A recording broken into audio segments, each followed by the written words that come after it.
right, let's go. All right, everyone. I have to tell you, I absolutely love what I'm hearing and seeing right now. There is so much connecting happening in this room, and I hope that you will continue it once we finish our formal remarks. So we're going to get started. I want to thank you all for joining us today here at the Sustainable CT 2026 Annual Spring into Summer Celebration and to the Hill-Stead Museum. We have certainly sprung into summer, right? Thank you for braving the heat. Thank you for Hill-Stead being AC. This is wonderful. So my name is Jessica LeClaire, and I'm the Executive Director with Sustainable CT. And again, I can't thank you enough for being with us here this afternoon. I also want to thank any of our state legislators who might be in the room. You are working so hard for us up in Hartford, and we do thank you and appreciate your efforts. So to get us started, I would like to first acknowledge our incredibly generous sponsors who have made today's event possible. Got to do a huge shout out to our gold title sponsor, the Earth Forward Group. Really amazing.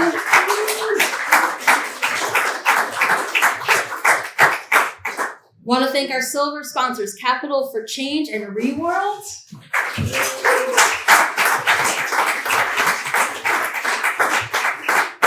We have our bronze sponsors, Casella, Clean Transportation Communities of Southern CT, Energia, Liberty Bank, and Titan Energy. Huge thanks to them.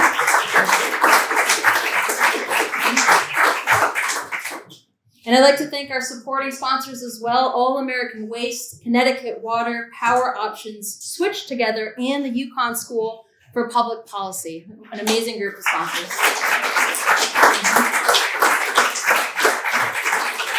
And we can't forget, all of the food that you don't eat today is going to be composted due to the generosity of Blue Earth Compost providing free services to us today for the event. So we're really pleased to be able to be walking the walk today and helping you compost those, whatever you've got left over. But the food's really good, right? There's nothing left over. That's okay. Blue Earth, we'll catch you again. But thank you again to our sponsors. Really, we can't do this without you. You make this happen, make this possible.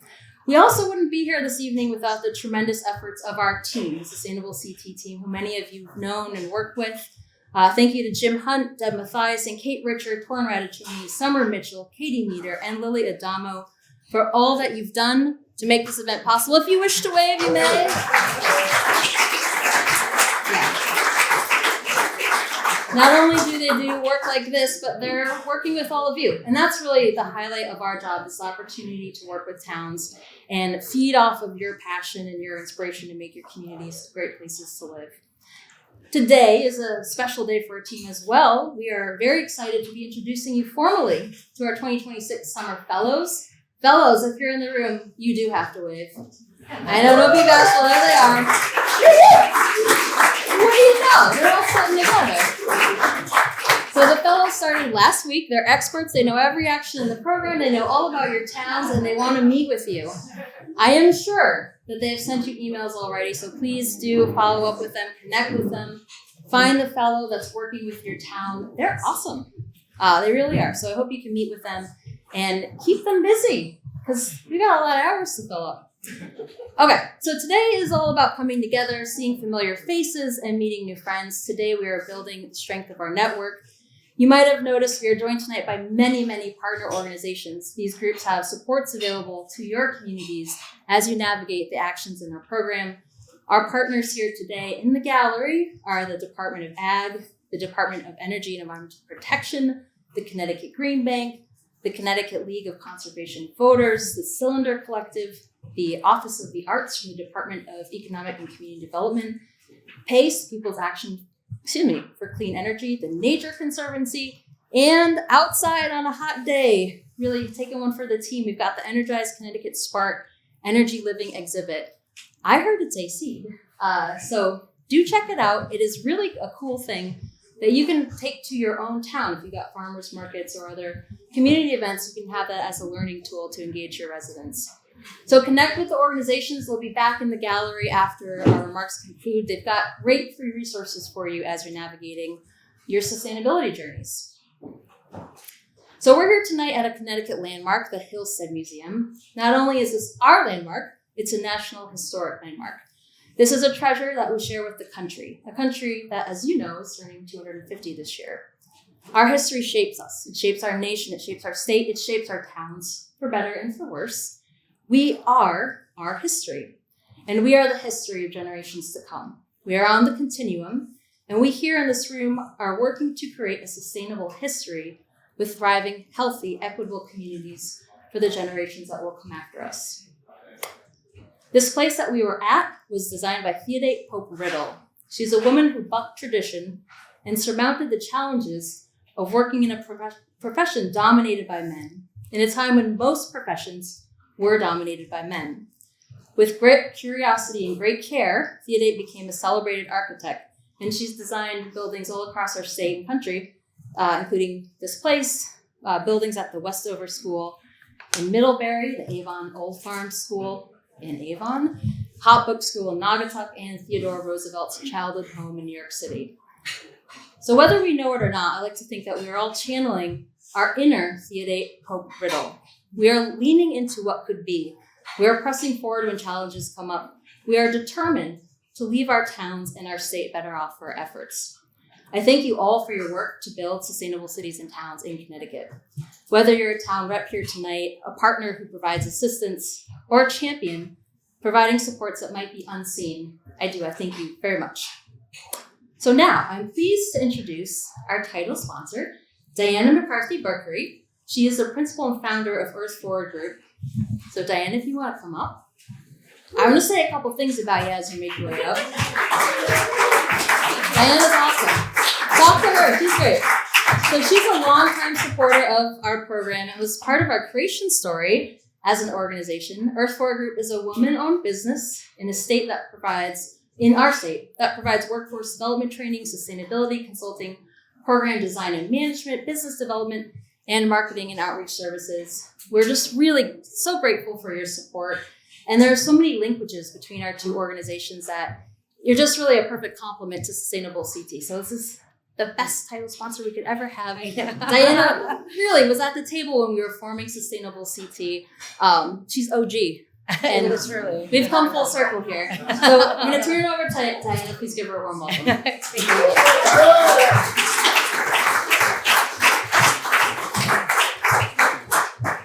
This is really a full circle moment for me. For those of you who don't know me, congratulations. And for those of you who do, it's great to see you again. Some of us, like Patrice and I, were trying to debate how long we knew each other and worked together. And it's been since I was 21, which was, we'll just say, over 2 decades. So, and Jess, we were there at the table like, okay, should we have 6 categories, 7 categories, 12 categories? So I'm to blame for that. And good evening, everyone. It's an honor to be here, truly an honor to be here tonight with all of you, your leaders, your innovators, your champions of sustainability, my people, right? I've had the privilege of being a part of this program since the beginning, and I can say with certainty what you have built together is not just impactful, but it's inspiring, right? From day one, this effort has been about more than just politics, right? It's been more than checklists, more than certifications. It's been about people and people who care deeply about their communities and their future and the legacy that they leave behind. And tonight we celebrate that commitment. There's a line from the Lorax, I'm sure you all know. And poor Mika, my first selectman who's back there, has heard me say it probably too many times. Unless someone like you cares a whole awful lot, nothing is going to get better. It's not. You are those people. You are the ones who care a whole awful lot. You speak for the trees, for the air, for the water, and the future. And not just with words, but with actions. There's also a Chinese proverb that Jim Finch from the great town of Branford taught me was the best time to plant a tree was 20 years ago. And the second best time is today. And many of you planted those trees 20 years ago. Sometimes literally, and often figuratively. You laid the groundwork, you built the programs, you made the early commitment when it wasn't easy, when it wasn't popular, and when the path forward wasn't always clear. And what is remarkable is that you are still planting. You're still building, still improving, still leading. That kind of persistence matters because sustainability is not a moment, it's a lifetime commitment. Yes? And you are the sustainability leaders, not because it's easy and so glorious, right? But because it's necessary. And importantly, thank you. I have to write a speech because Mika will know, otherwise I go on too long. So, and importantly, you don't get discouraged by politics or party lines. You understand that clean air, safe water, energy efficiency, resilient communities are not partisan issues. They are human issues. And they are community issues. And they are issues about our future.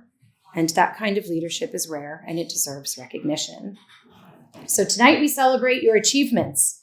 Congratulations to our bronze community, Cromwell, Joe, who I worked with back 100 years ago when, Brian Garcia from the Green Bank, we were on the original Clean Energy Committee there. Bridgeport, Bloomfield, Branford, shout out to Tyler. I was the sustainability manager and he stepped into that role right after me and kicked everything off. Or dealt with all of whatever I left behind. Clinton, I know Paul Grabauer's not here, but that town has been in it since the beginning, right? And your work is laying a strong foundation and meaningful. Congratulations to our solar communities, Woodbridge. Just saying, we're here, proud. Bridgeport and Preston. Your continued progress shows what is possible when commitment meets action. So let's take a minute to highlight some of those incredible accomplishments. Bridgeport, I don't know who's from Bridgeport, but thank you. One thing that is truly impressive is your commitment to green building with 3 LEED Green certified schools and a 4th on its way. Mm-hmm. Yes. You are not only reducing environmental impacts, but you are creating living classrooms where students learn sustainability by experiencing it every day. And in Woodbridge, the best town around, no, I'm just kidding, in partnership with PACE, created a wonderful Heat Smart campaign, right? Helping residents get control of rising energy costs and building a cleaner future by partnering with regional organizations and embracing innovative outreach or showing the collaboration can be amplified when you partner, right? And Branford, earning the bronze for the National Soul Smart program, which reflects forward-thinking commitment, solar energy, and renewable energy. Rock on. That was a great project. And in Westbrook, who's in Westbrook? I got to give you a shout out here. And could you talk to Mika afterwards because we want to do this too. The integration of low impact development and green infrastructure into your zoning regulations. Yeah, everybody, ooh, ah, right? And even into educational campaigns and displays that demonstrates how sustainability can become a part of a community's identity, right? These are not small achievements. These are meaningful, measurable steps towards a better future. But perhaps most importantly, these are examples because leadership like yours doesn't just create change locally, it inspires it globally. So tonight we celebrate, and I want to leave you with this. Keep planting, keep building, keep speaking for the trees and for the generations who will benefit from the work that you do today. Because the truth is, the future isn't something we inherit, it's something we create. And all of you, through your dedication and your leadership, are creating a future that is more sustainable, more resilient, more hopeful. Thank you so much for your commitment. Thank you for your leadership and your mentorship over the years. And congratulations on everything you've accomplished and everything that is still to come. Great work.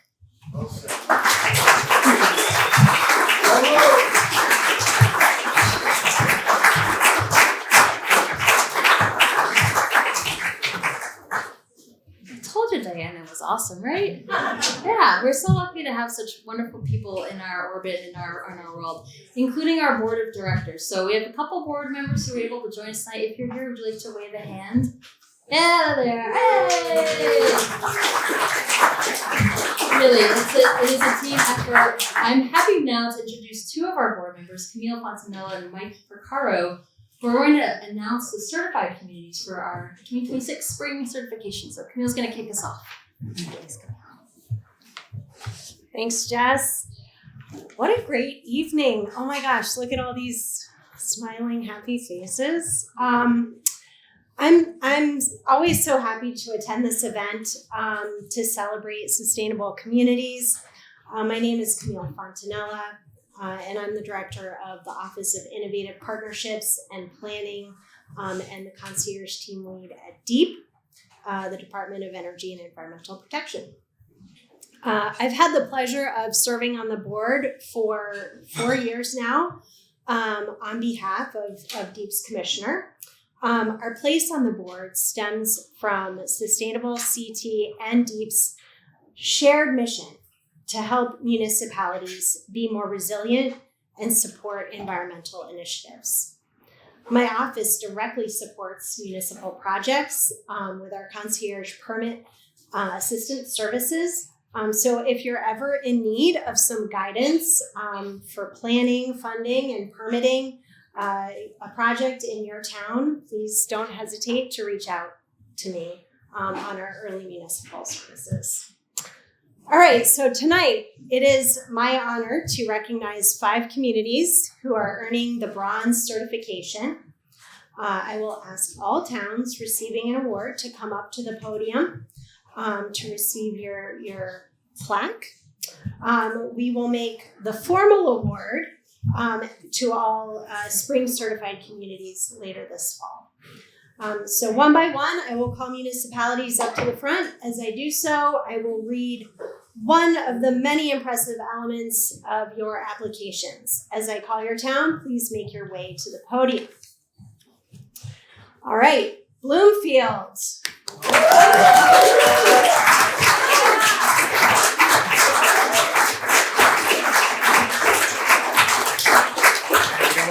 In 2025, Bloomfield adopted a resolution affirming Bloomfield, Connecticut as a welcoming and inclusive community. The resolution dedicates the town to continuing to uphold the values that led to their 1970 designation as an all-American city, protecting the rights of all residents and those who wish to call the town their home. Yay, Bloomfield.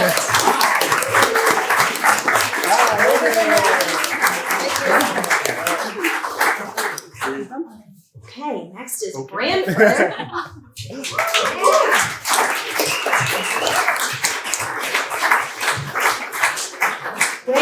Branford's thorough natural resources inventory documents physical, natural, and biological resources in town through a series of interactive maps and a written narrative. By not only completing this inventory, but making it available online for residents to explore, they have created a valuable conservation and educational tool. Good job,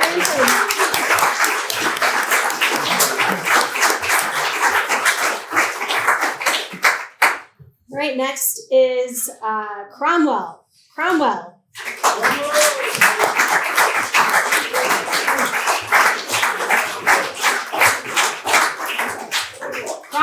codified their commitment to tackling light pollution by modifying their zoning regulations to require dark skies-friendly outdoor lighting. These regulations keep public spaces safely lit while also making sure to be friendly to wildlife and stargazers alike.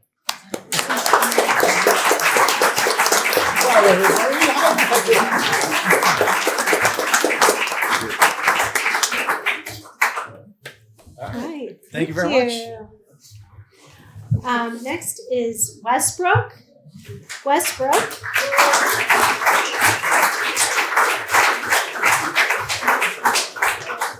is working hard to build climate resilience. The recent adoption of the Foreshore Coastal Resiliency Plan and the creation of the town's Coastal Resiliency Plan Implementation Committee are exemplary efforts for how to collaborate with neighboring communities and enhancing resilience to climate change. Thank you.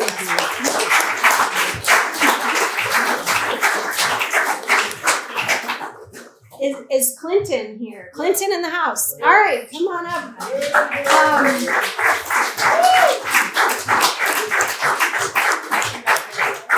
Clinton's strong commitment to sustainability is evident in their most recent plan of conservation and development.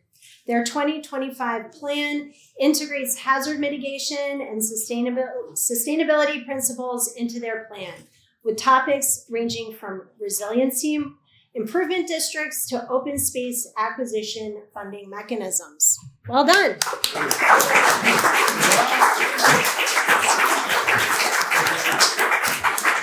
All right, so well done to all of our bronze certification communities. Please give them a round of applause, all right? Pass it on to Mike Porcaro.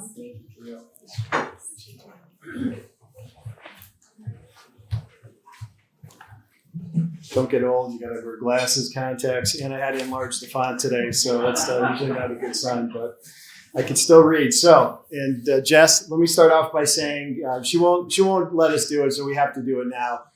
You do an amazing job each and every day fighting for what's important for our sustainable Connecticut. So thank you. We appreciate you.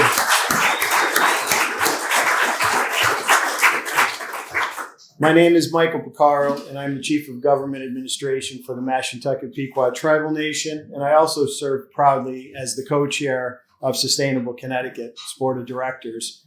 Keywords there, co-chair. There's another person here who co-chairs with me, and she did not want to speak tonight, but she definitely deserves the recognition. So please join me in saying thank you for your service and leadership to the Board of Directors. Nicole, stand up for a second.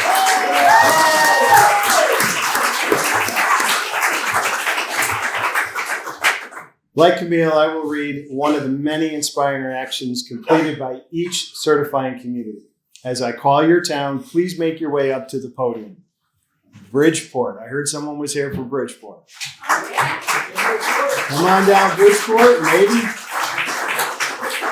All right, well, virtually they're here. The city of Bridgeport launched the City Fresh program to increase access to culturally relevant produce.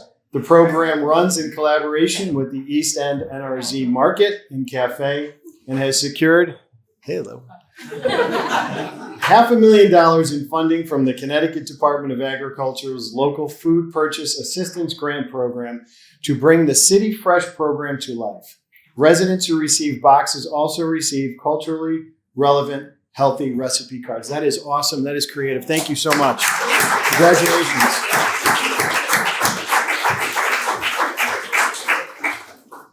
Preston, come on down.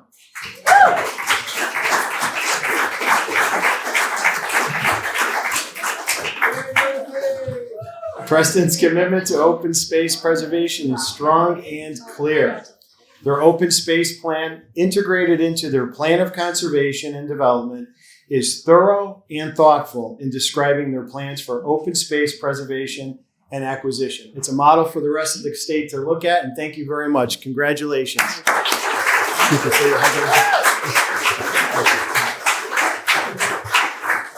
Woodbridge, come on down.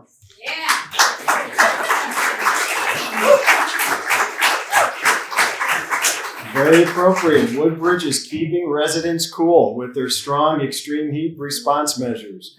Local cooling centers are available to residents when temperatures spike like today and tomorrow and the next day. And town alerts include health considerations to watch out for and strategies for beating the heat. Thank you and congratulations.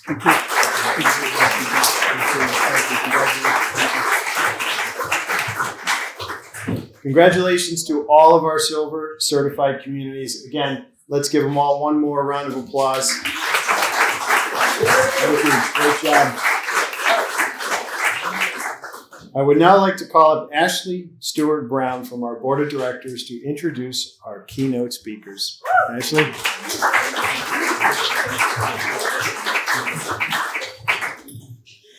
Wow, there are way more people in this room than I realized. Thank you, Mike. Like you said, my name is Ashley Stewart Brown, and I'm the Senior Manager of Environmental Infrastructure Outreach at the Connecticut Green Bank.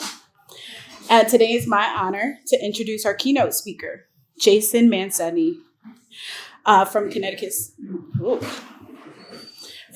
Humanities. In honor of our country's 250th, we wanted to take the time to reflect on our state's history. We're lucky enough to be joined by Jason to share about his work and what is planned for the 250th anniversary in Connecticut, as well as reflections about where we've been and where we're headed. Jason Mancini is someone who wears many hats. Among them, he is the Executive Director of Connecticut Humanities and Vice Chair of the America 250 Connecticut Commission. At Connecticut Humanities, Jason is focused on strengthening organizational partnerships, engaging diverse audiences, and anchoring Connecticut's placemaking, public history, and integrative digital initiatives. Jason is also co-founder of the commemorate educational initiative and the former executive director of the Mancini Pequot Museum and Research Center. Please join me in welcoming Jason to the stage for his keynote. Thank you. I thought you were coming from Margaret. Thanks, everybody. It's great to be here. Congratulations to the awardees. Mike, I've heard a lot about you. I look forward to having a conversation afterwards. Thanks to Jess for the invitation. Candidly, I had no idea what I was going to say. So I put together a list of things that I want you all to know about me and Connecticut Humanities, and maybe ideate about the ways we might all collaborate together. Because I've been pulled in the 1,000 directions you mentioned, I thought that I would just sort of run by the numbers. It's more mnemonic for me, I think, in this moment because of my frenzied schedule. So I promise I won't quiz you at the end of this. But I do think this is, in all seriousness, an opportunity to expand the footprint of sustainability in the state and how we think about it. So first of all, 13,000. The number of years Native people have been on this landscape living sustainably or trying to. Mr. Name, as Ashley mentioned, I've worked with Native communities for most of my life. I grew up in Ledyard. I worked on the Mancini Pequot Reservation since I was 14 years old. I guess I could date myself and say that goes to the mid-1980s. And so I think a lot about that work and understand very well that we are part of a broader ecosystem, and a well-functioning ecosystem helps everybody to thrive, and it requires collaboration, connection, and time. And so I hope and wish for that for all of us now and as we think about ways of working together. 52, the number of years that Connecticut Humanities has been operating in Connecticut. We were founded in 1974 as a 501c3 nonprofit affiliate of the National Endowment for the Humanities. And our charge, our founding language, is rooted in the idea that democracy demands wisdom and vision in its citizens. And so we want to cultivate that environment of community, of relationship, of connection, of sustainability. And we think a lot about the civic and cultural health of our communities. 800, the number of organizations that we funded during the pandemic. We created the Connecticut Cultural Fund in a time of great challenge, but also of great opportunity. We didn't know what the cultural landscape of Connecticut looked like before that. And we have a really good idea. We have a really rich cultural and civic ecosystem in Connecticut. And I see a lot of opportunities to sort of connect our pathways across our families and communities. And I know that we can all laugh about the fact that we're incredibly siloed in Connecticut, as we are quite parochial, thinking about ways that we can think about our boundaries as dashed versus fixed, and find ways of connecting. During that time of,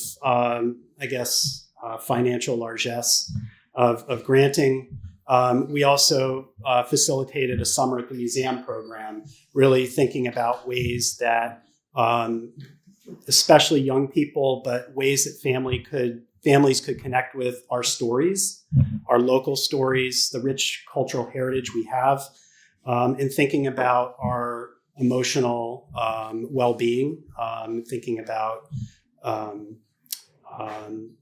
our civic health and our personal health as we learn and connect in these sort of third spaces.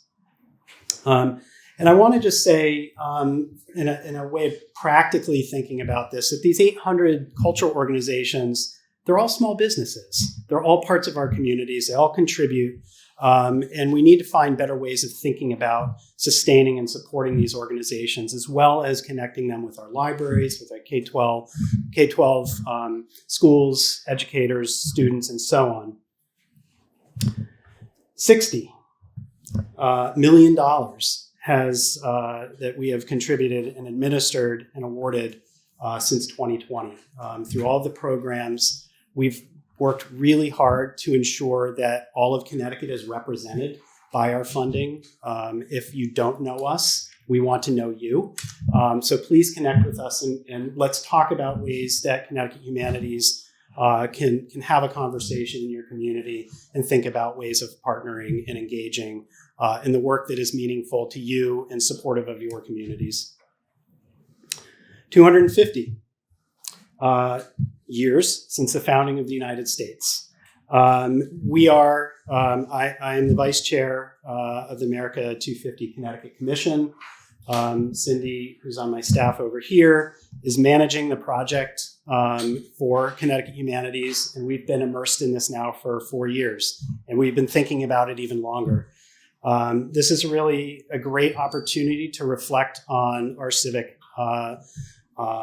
origins, thinking about those connections to Native ways of thinking in terms of the formation of the Constitution. The 4 themes that we have put in place that reflect our priorities are the power of place, which is really rooted in our local communities. Doing history, so connecting the places and the people and the ideas and the events to our communities as well. For the common good, encouraging ways of thinking about service in our communities that benefit everybody and not just a reflection of our taking that independence to an extreme and not thinking about how we do better together. And then telling inclusive stories. So much has been left out of our traditional American narratives, and it's really important that we think about African American histories, Native histories, the histories of women, children, and the underrepresented in our history, because it's incredibly rich. And we think about this place and the immigrant experience, as well as the people whose ancestors were here many, many millennia ago. There are hundreds of sites, hundreds of stories. I'll just make a small plug. We're encouraging anybody who has a 250th related event to visit ctvisit.org. ctvisit.com/250. Thank you. 23, the number of days until July 4th. So join us in Hartford. We're having an all-day festivity. We're inviting every municipality to sign on to our recommitment to American democracy. So hopefully your towns will all be present.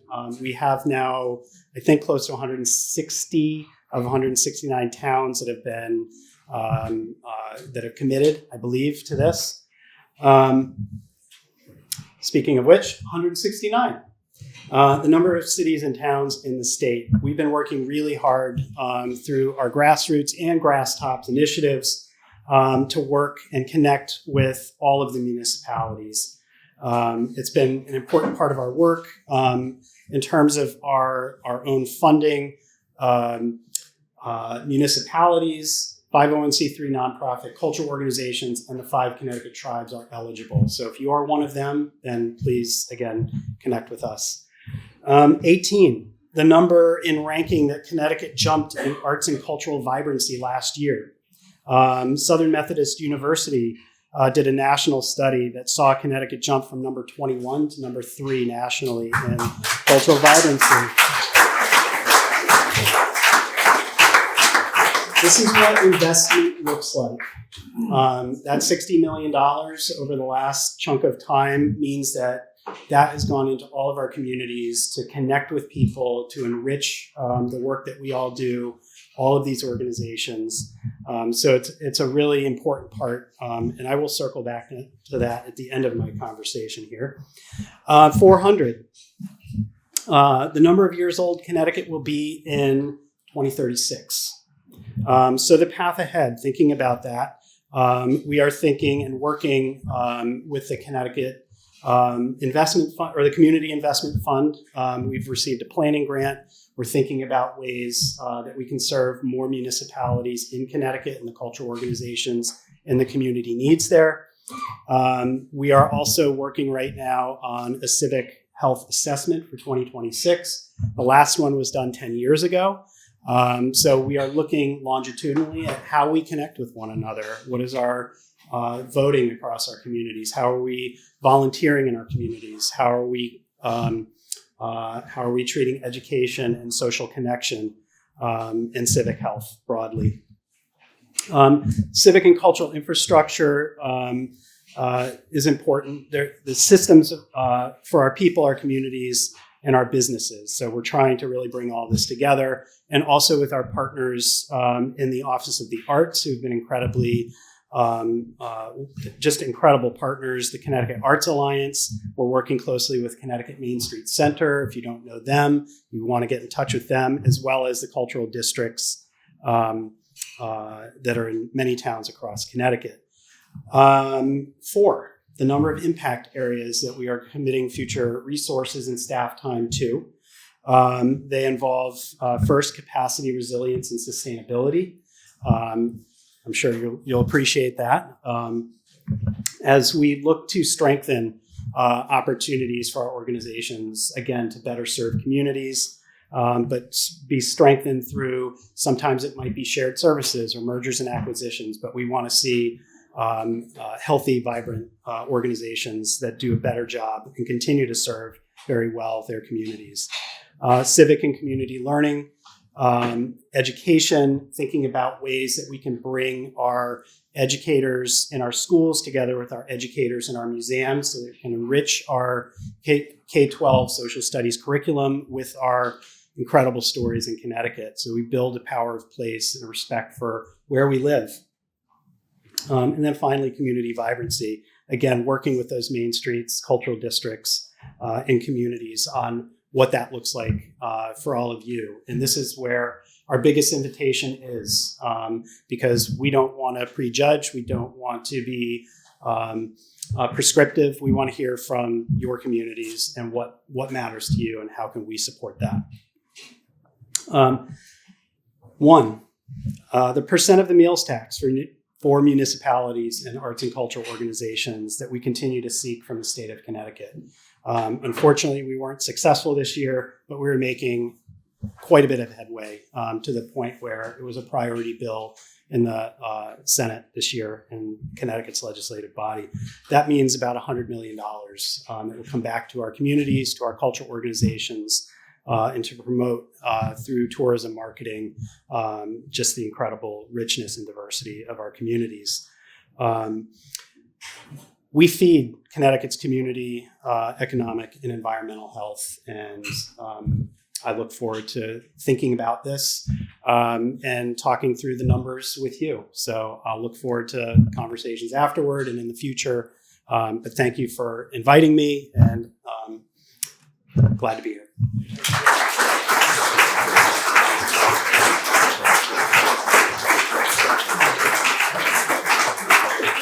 Thank you so much, Jason. So how many of you are going to contact Jason and Cindy after this to hook up with CT Humanities? Yeah, right? We got to celebrate places like this. So we have a wonderful state. So before we conclude our formal programming, I have to let you know we have some exciting news here in the sustainable CT world. We just surpassed $5 million. $5 million invested in the Community Match Fund.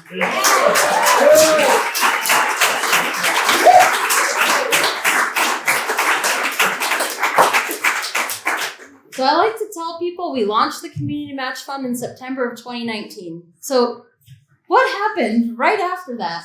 The whole world shut down, right? We're asking people to go neighbor to neighbor, go out there, have projects, talk to people. We were talking to people. and do things that are impactful in your community, in your neighborhood.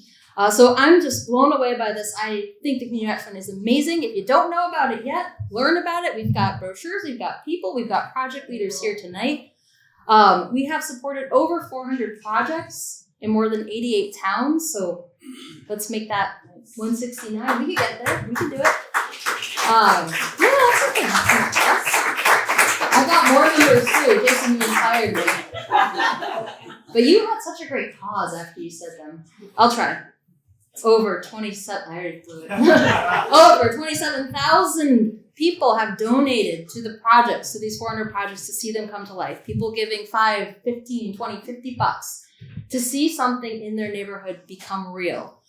Collectively, they've contributed over $2.5 million.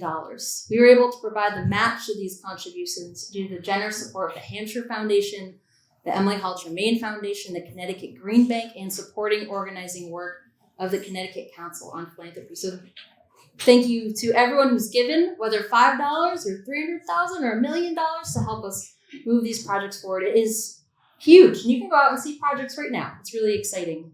So again, thank you to the people who are leading projects. It's no small task. You have an idea, and you're going to take that idea, run with it, make something happen. You're going to raise half the money to do it.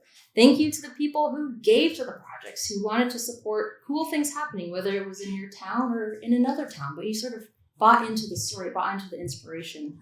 And thank you to our funders who help us make this possible for you all. It's really amazing. And it's so inspiring to see this grassroots work come to life and to give this grassroots work legs. So thank you all.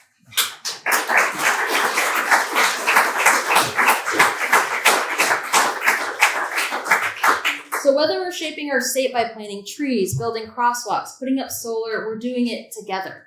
We also created Sustainable CT together. Our organization is the product of months and years of conversations, planning sessions, and iteration. We built Sustainable CT with you, and many in the room, like Diana, and there are others, lots of faces, you were with us in 2016 and 2017 to create this first iteration of the program. You've been along with us through the journey.